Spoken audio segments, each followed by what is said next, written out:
बच्चों आज हम वेव्स पढ़ेंगे। तो वेव्स होती क्या है, ठीक है नहीं। वेव्स होती क्या है इसको हम ऐसे समझते हैं, जैसे आप रस्सी पकड़ते हैं, उसको हिलाते हैं। आप मान लिया एक रस्सी आपने पकड़ी है, खूंटे से बांधी है, आपने देखा होगा आप हिलाते हैं रस्सी को तो रस्सी को यूं यूं करते हुए जाती है, ठीक है। या आपने देखा होगा कि घर में या तालाब में, घर में किसी बर्तन में अगर एक पानी रखा है तो अगर उसमें पत्थर मारे तो आप देखते हैं कि कुछ इस जैसे तरंगे जैसी चलती नज़र आती हैं, ठीक है। या किसी तालाब में मारेंगे तो वहाँ ज़्यादा अच्छा नज़र आता है। किसी नदी में मारिए, तालाब में मारिए। तो ये है क्या कि इसको ऐसे समझते हैं कि जैसे मान लिया आपने किसी पानी में पत्थर मारा, ठीक है ना। माना इसके अंदर पानी भरा है, कोई बड़ा सा माना तालाब है या पोखर है, इसमें पानी भरा है।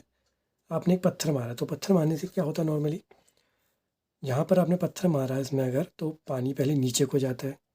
फिर आप देखते हैं कि कुछ हम सामान्य भाषा में कहते हैं ना, लहरें उठी हैं और लहरें बनने लग गई हैं। तो जैसे ही आपने पत्थर मारा तो क्या हुआ, एक डिस्टरबेंस पैदा हुआ, है ना। डिस्टरबेंस का अर्थ एक हिंदी में कहेंगे कि कोई विक्षोभ कहते हैं उसको। तो एक डिस्टरबेंस पैदा हुआ पत्थर मारते ही। फिर वो डिस्टरबेंस क्या होता है, उसके कारण उसमें आगे को बढ़ते जाता है। यानी कि जो डिस्टरबेंस आपने यहाँ पैदा करा वो डिस्टरबेंस कहाँ को चला गया, आगे की ओर चला गया। तो इस डिस्टरबेंस के ही आगे के बढ़ने की प्रोसेस को कहा जाता है तरंग। जब भी आपके पास कोई मीडियम होगा, मीडियम होना भी इसके लिए ज़रूरी है, ठीक है ना। बिना मीडियम के तरंगे पैदा नहीं होती हैं। हालांकि कुछ तरंगे भी बिना मीडियम की भी चलती हैं, जिनको इलेक्ट्रोमैग्नेटिक वेव कहते हैं, वो 12th में आप लोग पढ़ेंगे। तो फिलहाल अभी हम लोग फिजिकल जितनी भी तरंग की बात कर रहे हैं। सामान्यतः तरंगों के लिए फिजिकल मीडियम की आवश्यकता होती है। आपने कक्षा छोटी क्लासेस में पढ़ा होगा, कहते थे ना कि चंद्रमा में अगर दो आदमी बोल रहे हैं तो क्या एक दूसरे को सुनेंगे। तो अगर चंद्रमा में आप जाके दो आदमी बात करेंगे तो एक दूसरे को नहीं सुन पाते। क्यों? क्योंकि वहाँ पर कोई माध्यम नहीं है, तो एक की आवाज़ दूसरे तक नहीं जा पाती। तो साउंड भी एक तरह की तरंग है। आपने पानी में पत्थर मारा, ये भी एक तरह की तरंग उत्पन्न हो रही है। तो तरंग के लिए क्या जरूरी है, एक मीडियम की आवश्यकता होनी जरूरी है, ठीक है। अब इसको थोड़ा सा और समझते हैं कि जो ये इस तरह से लहरें उत्पन्न होती हैं चारों ओर को, कुछ इस तरह से होती जाती हैं, ये आगे को बढ़ते जाती हैं, यहाँ से पैदा होती हैं और ये कंटिन्यूसली एंडलेसली बढ़ते जाती हैं। तो यही तरंगे होंगी, यानी कि डिस्टरबेंस के आगे की बढ़ने की प्रोसेस क्या होगी, तरंग होगी। इसके लिए क्या आवश्यक है, पहली प्रॉपर्टी कहेंगे तो मीडियम की आवश्यकता होनी जरूरी है। अच्छा, अब ये होता कैसे, ये आगे को किस तरह से इसकी प्रोसेस हुई। जैसे आपने पत्थर मारा, तो जहाँ पर आप पत्थर मारेंगे तो नॉर्मली क्या होता है, पानी नीचे को जाता है। ये तो होता है, जैसे आपने यहाँ पर पत्थर मारा तो यहाँ का पानी क्या होगा, सामान्यतः नीचे को जाता है। अब न्यूटन का क्या लगा, इनर्शिया की प्रॉपर्टी लगी। तो इसको भरने के लिए क्या होता है, अगल बगल से पानी आता है। तो पानी आता है, हालांकि ये उसका अपोज करेगा, तो पानी आके इसको भरता है और ये विरोध करता है। लेकिन उस विरोध या उस इनर्शिया की प्रॉपर्टी के कारण भी क्या होता है, पानी ऊपर तक थोड़ा जाता है, ठीक है ना। लेकिन फिर इसकी प्रॉपर्टी क्या है इनर्शिया की, वो अपने में होने वाले चेंज का अपोज करता है, तो ये फिर नीचे को जाता है। तो और फिर क्या होता है साथ में, जो ये पानी नीचे को भरने आया, तो ये पानी जब इधर आया तो क्या हुआ, यहाँ से प्रोसेस पैदा हुई। फिर यहाँ का पानी इधर भरने को आया, तो इस तरह से क्या हुई, ये तरंगे पैदा हो गई, है नहीं। अब इसमें क्या हुआ कि ये जो पानी था ये पहले जैसे ऊपर को गया, फिर ये नीचे को आएगा, तो सेम चीज़ ये आगे को ऐसे बढ़ते जाती है। पहले पानी नीचे को गया, अगल बगल का पानी आके उसको भरा, ये ऊपर को गया, लेकिन फिर क्या होगा, इनर्शिया की प्रॉपर्टी कि भैया वो तो अपनी नॉर्मल कंडीशन में आना चाहेगा, ये नीचे को आएगा। जैसे ही नीचे जाएगा तो इनर्शिया क्या कहेगा, भैया अपनी नॉर्मल कंडीशन में जाओ, तो फिर ऊपर को ले जाएगा। तो ये प्रोसेस के कारण क्या हो रहा है, पानी आगे को बढ़ रहा है। इसमें क्या होता है कि आप देखिए ये पानी कैसे गया, ऊपर गया और फिर नीचे को गया, ऐसी अगल बगल में सेम वही प्रोसेस होगी इस तरह से।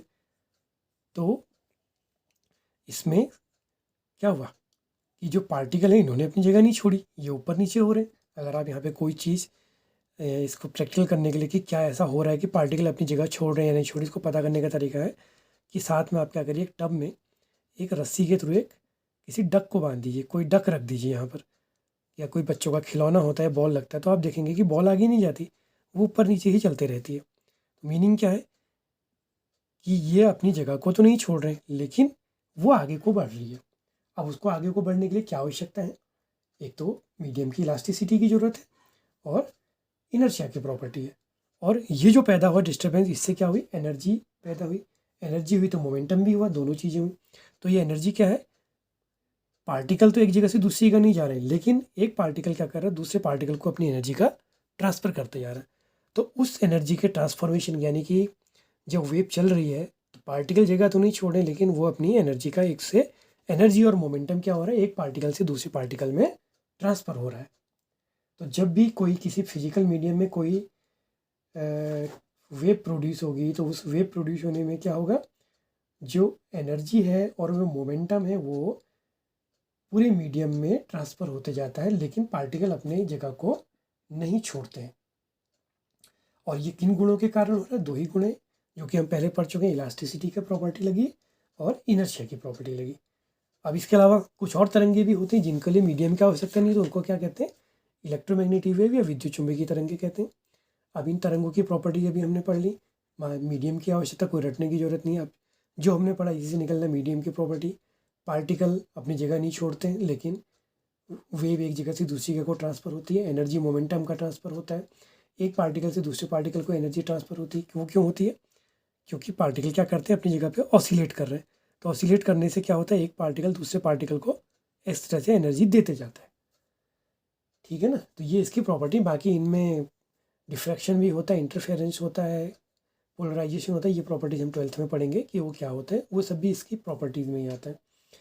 फिर एक इसकी एक महत्वपूर्ण प्रॉपर्टीज़ होती है, वो क्या होती है? वो कुछ इस तरह से समझिए कि जब ये एनर्जी का ट्रांसफ़र हो रहा है, तो इस ट्रांसफ़र में क्या हो रहा है कि ये अपनी जगह को तो नहीं छोड़ रही। ये इसकी सबसे इम्पोर्टेंट प्रॉपर्टी हुई। इसके अलावा एनर्जी के जगह ना छोड़ने के लिए एक चीज़ और है। अब इसमें क्या होता है? जब भी तरंगे चलती है तो आपने देखा होगा इस तरह से चलती है। मीनिंग यहाँ पे अगर कोई पानी का पार्टिकल है वो ऊपर है तो दूसरा नीचे है, तो इसको हम कहेंगे कि इनमें एक फेज का डिफरेंस भी होता है। वो डिफरेंट डिफरेंट फेज में होता है। देखो, ये ऊपर है तो हो सकता है ये और ये जैसे सेम फेज में हो गए, ये डिफरेंट फेज में हुआ। यहाँ पर कोई पार्टिकल होगा वो भी डिफरेंट फेज में होगा। तो ये अलग अलग फेज में भी ऑसिलेशन या कंपन करते हैं। तो ये हमारी क्या हुई? इन वेव्स की कुछ प्रॉपर्टीज़ है जो हम इसको समझते हुए बना सकते हैं। और इसमें एक महत्वपूर्ण प्रश्न ये उठ सकता है कि सब एक साथ क्यों नहीं ऑसिलेट करते हैं? उसका कारण इनर्शिया, मैंने शुरू में बताया। इनर्शिया के कारण प्रॉपर्टी है ना, अगर कोई चीज़ रेस्ट में है तो भैया वो रेस्ट में रहने की प्रॉपर्टी लगाएगी। तो जैसे ये ऑसिलेट करता है तो ये कुछ देर के बाद क्यों करता है? इनर्शिया के कारण, क्योंकि उसकी टेंडेंसी क्या है कि भैया उसे नहीं करना ऑसिलेशन। फिर जब वो ऑसिलेट करता है तो रेस्ट में आना चाहता है। ये ऊपर जाएगा तो प्रॉपर्टी क्या होगी? भैया वो नीचे आना चाहेगा। तो ये सारी चीज़ें इनर्शिया से जुड़ी हैं। अब इसमें जो वेव्स होती हैं वो मेनली हमारे पास दो ही तरह की होती हैं। उनमें एक होती है ट्रांसवर्स, जिसको कहते हैं अनुप्रस्थ तरंगे। तो ट्रांसवर्स वेव क्या हुई? जिनका जैसे पानी में पत्थर मारा जो इस तरह से चल रही है, ये ट्रांसवर्स होगी। ठीक है ना?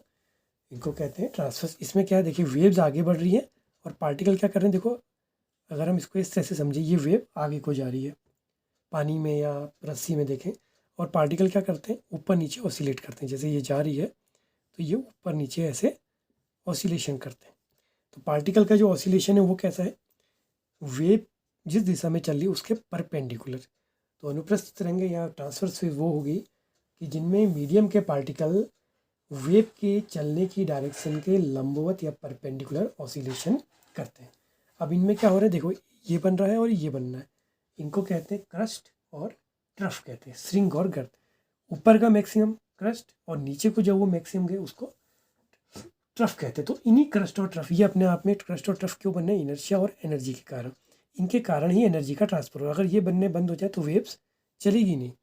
तो जैसे जैसे आपने देखा होगा कि ये वेव धीमे पड़ती है, अगर इसका वेव की ये क्रस्ट और ट्रफ अगर जैसे जैसे छोटे होंगे, उसका अर्थ है कि उसमें एनर्जी कम है। जितना ज़्यादा क्रस्ट और ट्रफ होंगे, समझना कि उस वेव में उतनी ज़्यादा एनर्जी होती है। समुद्र में यही होता है जब ज्वार आता है, जिसको टाइड एंड एब कहते हैं। तो ज्वार आने के कारण उसमें क्या बनती है? टाइड और एब बनते हैं। तो ये जितने बड़े बनेंगे, इसका अर्थ है कि उसमें एनर्जी भी उतनी ज़्यादा होगी, तो वो नुकसान भी उतना ही पहुँचाती है। इसके अलावा दूसरी जो वेव्स होती हैं उनको कहते हैं अनुदैर्ध्य तरंगे। तो इसमें एक प्रॉपर्टी और देखते हैं अनुप्रस्थ वाले से, जो हम क्लियर कर लेंगे कि लैम्डा क्या होता है। इसमें एक लैम्डा की प्रॉपर्टी आती है। तो ज़रा अगर हम इसको यहीं तक देखें तो देखिए ये पार्टिकल जो चला, ये इसका एक ऑसिलेशन हो गया क्योंकि ये अपने सेम फेज में आ गया। तो ये एक लैम्डा हो गया, यानी कि इसकी वेवलेंथ। एक ऑसिलेशन में एक पार्टिकल जितना टाइम के बाद अपनी प्रीवियस पोजीशन में आता है, देखो यहाँ से जब ये गया तो ये इसकी ओरिजिनल पोजीशन नहीं है। ये जब एक ऑसिलेशन के बाद अपनी ओरिजिनल पोजीशन में आया तो ये क्या कहलाता है, इसका लैम्डा कहलाता है। एक कंप्लीट ऑसिलेशन के बाद जितनी वो डिस्टेंस ट्रेवल करता है वो उसका ऑसिलेशन हो गया। या आप इसको दूसरे ढंग से भी समझ सकते हैं कि दो पार्टिकल, जो नियरेस्ट दो पार्टिकल जब वो सेम फेज में हो उसको भी लैम्डा कहते हैं। जैसे अगर हम इन दोनों को देखें, ये दोनों पार्टिकल देखो होने को तो ये और ये भी हैं, लेकिन इनका फेज अपोजिट है, इन दोनों का सेम फेज है। तो नियरेस्ट सेम फेज वाले पार्टिकल के बीच के गैप को भी लैम्डा ही कहते हैं। जैसे यहाँ देखें, ये और ये पार्टिकल सेम फेज में होने को तो ये भी है, लेकिन ये नियरेस्ट नहीं हुआ, ये दोनों नियरेस्ट हो गए। तो नियरेस्ट सेम पार्टिकल के बीच का जो फेज होता है उसको क्या कहते हैं, उसके बीच का लैम्डा कहा जाता है। लेकिन उसके लिए शर्त ये भी है कि एक वाइब्रेशन कंप्लीट होना चाहिए, एक ऑसिलेशन कंप्लीट होना चाहिए। जैसे इन दोनों की बात करेंगे तो इन दोनों का एक कंप्लीट ऑसिलेशन अभी नहीं हुआ, ये एक कंप्लीट ऑसिलेशन है। इसके अलावा जो दूसरी वेव्स होती हैं उनको कहते हैं लॉन्गिट्यूडनल या अनुदैर्ध्य, लॉन्गिट्यूडनल।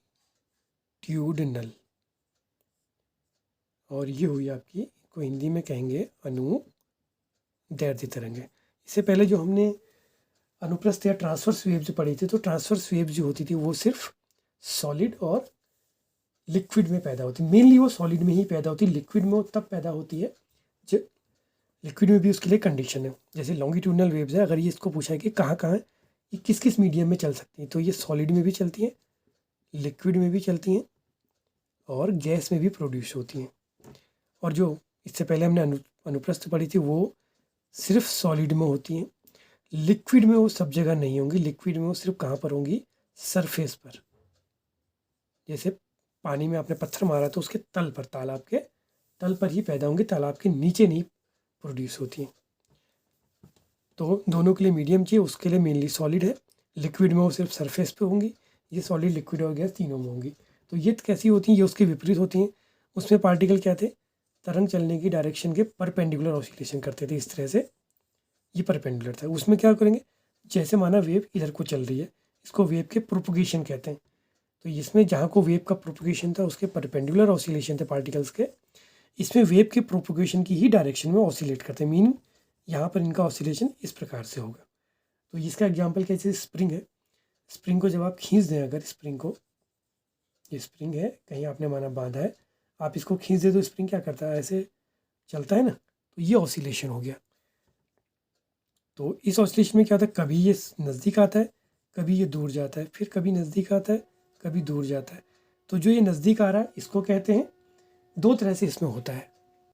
तो इसमें जो ये नज़दीक आया इसका नहीं कंप्रेस होना है, तो उसको कहते हैं कंप्रेशन, या हिंदी में कहेंगे संपीडन। और जब ये दूर जा रहा है स्प्रिंग तो उसको कहते हैं रेयरफ्रैक्शन, या हिंदी में कहते हैं विरलन। तो इसमें जैसे क्रस्ट और ट्रफ के कारण ये आगे को बढ़ रहा था, इसमें कंप्रेशन और रेयरफ्रैक्शन के कारण ये आगे को बढ़ता है, और उसी के द्वारा इसमें एनर्जी का ट्रांसफ़र होता है। तो सेम वही चीज़ जैसे इसमें था, दो क्रस्ट के बीच के गैप को लैम्डा कहते हैं, या दो ट्रफ के बीच के गैप को लैम्डा कहते हैं। इसमें भी सेम वही प्रोसेस बनेगी, दो कंप्रेशन के बीच का गैप या दो रेयरफ्रैक्शन के बीच का गैप ही क्या कहलाएगा, लैम्डा कहलाएगा। अब इसमें कुछ इसकी प्रॉपर्टीज होती हैं, जैसे एम्पलीट्यूड कहते हैं। तो एम्पलीट्यूड क्या हुआ, जैसे ये माना ये वेव चल रही है, इसका जो मैक्सिमम डिस्प्लेसमेंट है, जैसे ये इसका मैक्सिमम डिस्प्लेसमेंट हो गया, इसको कहते हैं एम्पलीट्यूड या आयाम। आवर्तकाल टाइम पीरियड जिसे कहते हैं। एक ऑसिलेशन कंप्लीट करने में, देखो एक ऑसिलेशन कैसा हुआ, ये कंप्लीट हो गया, इसको करने में जितना टाइम लगता है उसको टाइम पीरियड कह देते हैं। और टाइम पीरियड का अपोजिट फ्रीक्वेंसी कहा जाता है। फ्रीक्वेंसी क्या होगा कि एक सेकेंड में वो कितने ऑसिलेशन करता है। फेज ये हो गया कि ऑसिलेशन करते हैं इसमें जो उसकी एंगुलर पोजीशन, जो कि मैंने कई बार आपको बता दिया एसएचएम में भी, उसको फेज कहा जाता है। तो जैसे ये दो पार्टिकल सेम फेज में हो गए, ये और ये अपोजिट फेज में हो गए, इस तरह से भी आप समझ सकते हैं, ठीक है नहीं। तो ये फेज वाली प्रॉपर्टी भी, जैसे ये और ये सेम फेज में, ये और ये सेम फेज में हो गए, ठीक है नहीं। तो ये इनकी प्रॉपर्टीज़ होगी। और इसके अलावा लैम्डा भी मैंने बता दिया, दो इनके बीच के गैप को लैम्डा कहेंगे, दो क्रस्ट या दो ट्रफ के बीच का, और वहाँ दो कंप्रेशन या दो रेयर फ्रैक्शन के बीच का गैप को लैम्डा कह देंगे।